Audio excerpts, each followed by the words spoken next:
So there is and I think, and again, you don't believe me here, but you can't really separate whiteness from this. And so Descartes, I think therefore I am, is really I'm white and therefore I am. In fact, you've given this argument a bit today.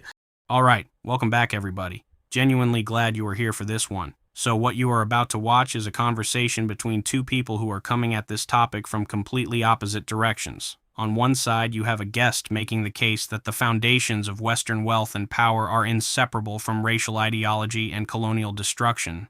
On the other side, you have a host who believes that what happened was more about technology, opportunity, and human nature than anything specific to race or culture. And I promise you, the moment this debate hits its peak, the room completely shifts. Stay with this one all the way through because the ending is genuinely not what you expect going in. Before we get into it, drop a comment and let me know where in the world you are watching from right now. I always love seeing how far this reaches, and honestly, the comment section on these ones always turns into its own conversation. All right, let's get into it. I'm so tempted to give a different answer to this question, but I'm really not. I'm gonna play nice. Okay. I think that when you look at it, this is why the West is. When I say the West, it really does mean going to the West. Europe going to the West and finding the Americas. The Americas is it unlocks so many things. It's not a coincidence that America is the richest part of the world.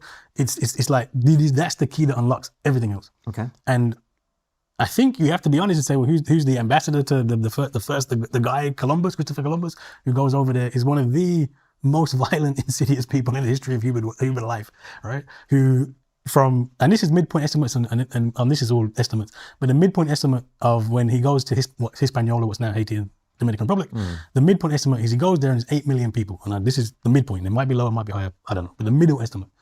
And that's 1492. When he eventually leaves in 1512, it's estimated that there are 20,000 people left. There's a huge decimation of life.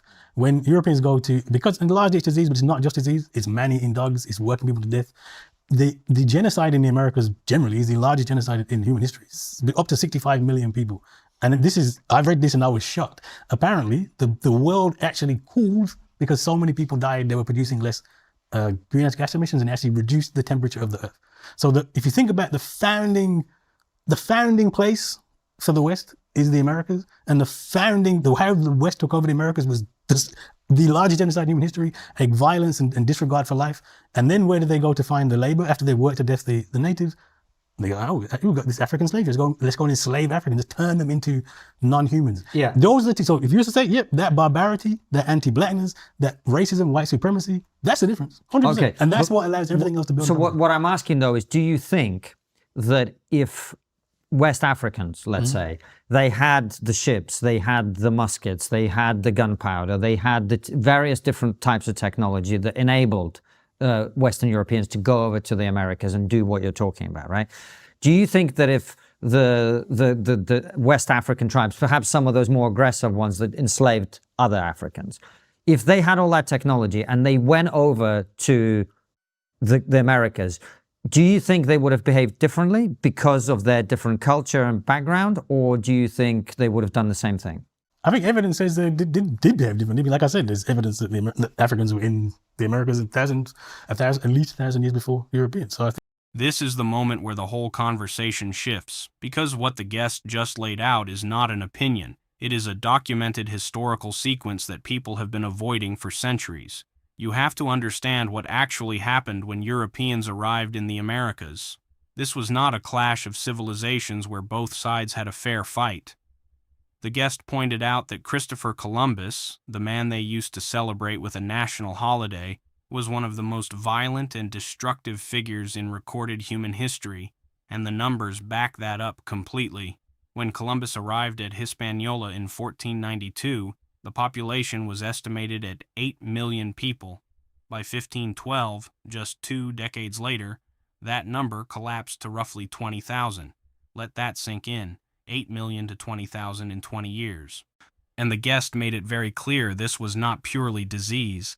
It was systematic destruction of human life, dogs trained to attack people, forced labor that worked entire communities into the ground. This was deliberate, and here is what people do not realize. This was not the exception. This was the foundation. The guest connected this directly to what came next. After the native population was decimated, where did they go for labor? Africa. The transatlantic slave trade was not a separate event from the genocide in the Americas. It was the next chapter of the same story. What makes this argument so powerful is that the guest is not speculating. He is laying out a causal chain. Event leads to event leads to event. And the guest even noted that Africans had a presence in the Americas at least 1,000 years before any European ship arrived, and there was no comparable destruction. That contrast alone should make you stop and think. Certainly the case would be that, yes, there is a difference. Look, I'm And not, why do you think that is?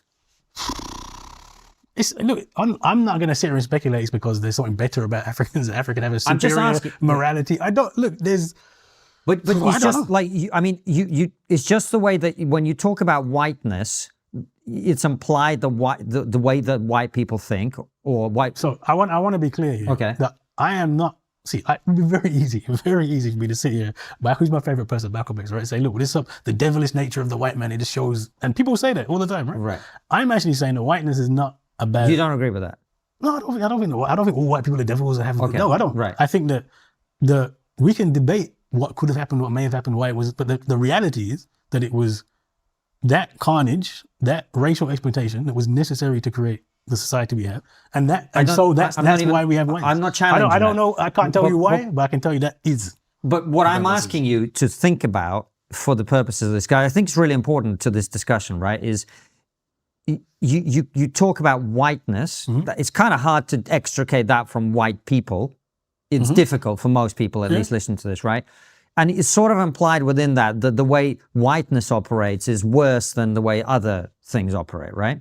And what I'm asking you is, do you think if Africans had the same ability to dominate the native population of the Americas, would they have behaved the same or different? All right, so yeah, I'll be clear on this. No, I think when I say whiteness is an idea, and that is an idea that has come from Western Europe. Yeah. That is an idea that has been used to dominate the world. That was a necessary feature of doing it because Sure. Africans went to the New World and didn't do this. So yes, there is something But they didn't specific. have the same technology. Like I said, no, they didn't as have I- muskets and As I said, etc. that when Europeans came in, they weren't massively more technologically advanced. Oh, come on. There's a reason why the Portuguese don't have slave plantations in Africa. They can't. They literally can't do it.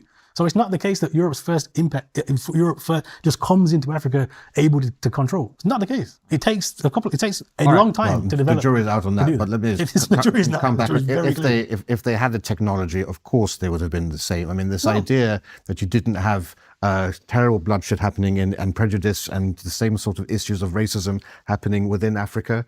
I mean, of course you did. If you look in the Central Africa, you had the Bantu were persecuting the Pygmies and killing them.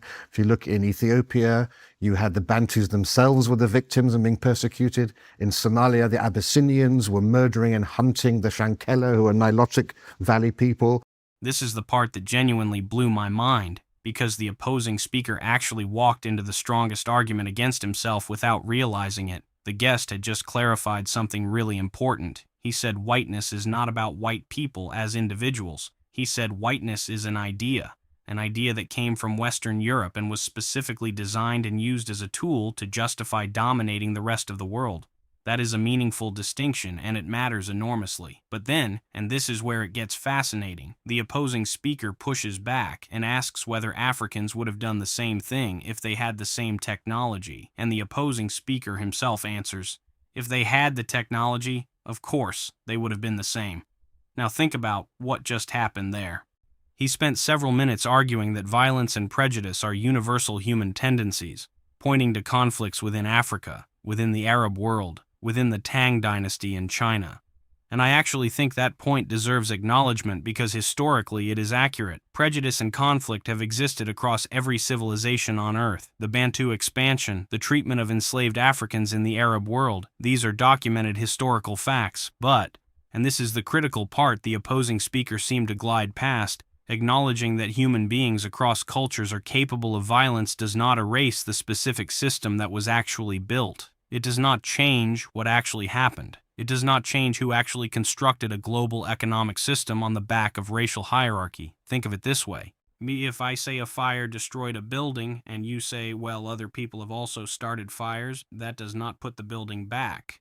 The guest never said other groups were morally perfect. He said this specific ideology did this specific damage at this specific scale. Those are two completely different arguments. The opposing speaker conflated them and called it a rebuttal.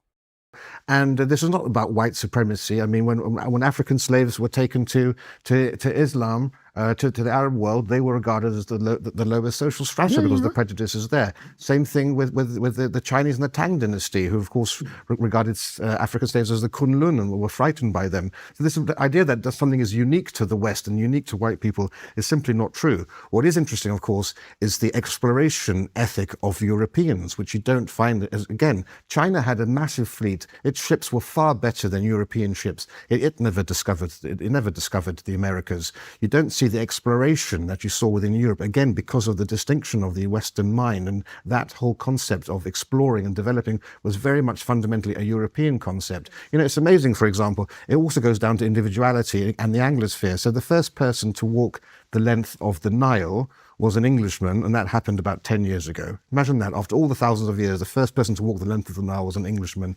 First person to walk the length of the Amazon was an Englishman. Also, one second. How do you know this? Well, in recorded history. So you don't know. Well, I'm You sorry, don't know. it would have You been. actually don't know. We You're do saying have record. We do have records that records. you have, Yes. but you actually don't know. Well, nobody who was African or South American has done it, at least within the last 300 years of recorded history. And the first person to walk the length of the Yangtze was a Welshman, again around 10 years ago. Now that's in China with an ancient civilization. Why did no one from China think about walking the length of the Yangtze? First person to walk around the world and run around the world, American and English. Same thing with Everest and so forth. There is a uniqueness to the West in the idea of exploring and discovering, which you don't see elsewhere, and that's part of the reason why you develop. So your point empires. is the British love a walk. I get it. I do want to go back because there is something specific about European rationality, which is the problem. Tell me. So there is and I think and again, you don't believe me here, but you can't really separate whiteness from this. And so Descartes, I think therefore I am, is really I'm white, therefore I am. In fact, you've given this argument a bit today. There's something different about Europe, that we're not the natives, we're not Africans, we're not this. And that allows this separation of mind from body, which you actually don't see around most of the parts of the world. So African tends to be the Chinese think they're different. The Japanese think they're very different. Even with the Chinese, if you think about the relationship to the earth, you think about, there's something about European rationality, the distancing of it that allows, not just with people, but with the world, with the earth, with the look at the actual world is going to be destroyed by Europe, like literally going to be destroyed by The Chinese thought they were science. superior to the whole rest of the world. They stopped developing because they thought they had reached peak civilization. I'm not saying Chinese. This is not about superiority. Japanese thought superior. Right. I'm talking about the separation of mind from body. You don't see that in Chinese culture. There's a much more holistic version of what the person is. When you separate mind from body in that way, you can then distance yourself from certain atrocities in the way that we do. Like today, like 9 million people die from hunger today because of the West, and we're going to go, okay, the exploitation of the earth in a way that is actually going to literally destroy the earth. I agree, there's something unique about that in Western rationality, which is deeply problematic, which allows us to kill, to maim, and has to advanced destroy the world. And improve, and actually going to end the world. Do you know what? We were so close to a point of agreement there because you were both agreeing. And actually, maybe I actually, there is something to what you're saying in the sense that everything has a trade-off, right? So it's possible that a particularly slightly more rationalistic way of thinking about it has some negative trade-offs and a lot of positive things about it. Yep. It actually could be very possible that in some ways you're both right on this. And then the guest said something that I genuinely had to sit with for a moment. He said Descartes' famous line, "I think therefore I am," is really, at its root, I'm white, therefore I am. And I know that sounds like a provocative claim, but listen to what he actually means before reacting. Descartes' philosophy created this idea of the self as a purely rational thinking mind, completely separate from the body, from nature, from other people. And the guest's argument is that this separation is not just an abstract philosophical idea, it has real consequences. When you train yourself to see the mind as completely disconnected from the physical world, you create the psychological conditions to look at suffering happening around you and feel nothing. You can rationalize it, you can distance yourself from it. And the guest connected this directly to right now, 9 million people losing their lives to hunger annually. Environmental destruction happening at a pace that scientists are openly alarmed by. He is saying the same mental framework that allowed historical atrocities to be carried out with bureaucratic calmness is the same framework operating today, just in slower motion. What is remarkable about this moment is what happened after. The opposing speaker, who had been pushing back the entire conversation, said there is something to what you are saying. He acknowledged that a highly rationalistic way of thinking may have genuine negative trade-offs alongside its positives. That is not a small moment. That is someone who came into the conversation with a strong opposing position, admitting that the argument has real weight. And that is what a genuinely productive conversation looks like. Not one side destroying the other, but one side making an argument so grounded and so layered that even the person disagreeing has to pause and say, actually, you might be onto something. The guest did not need to shout.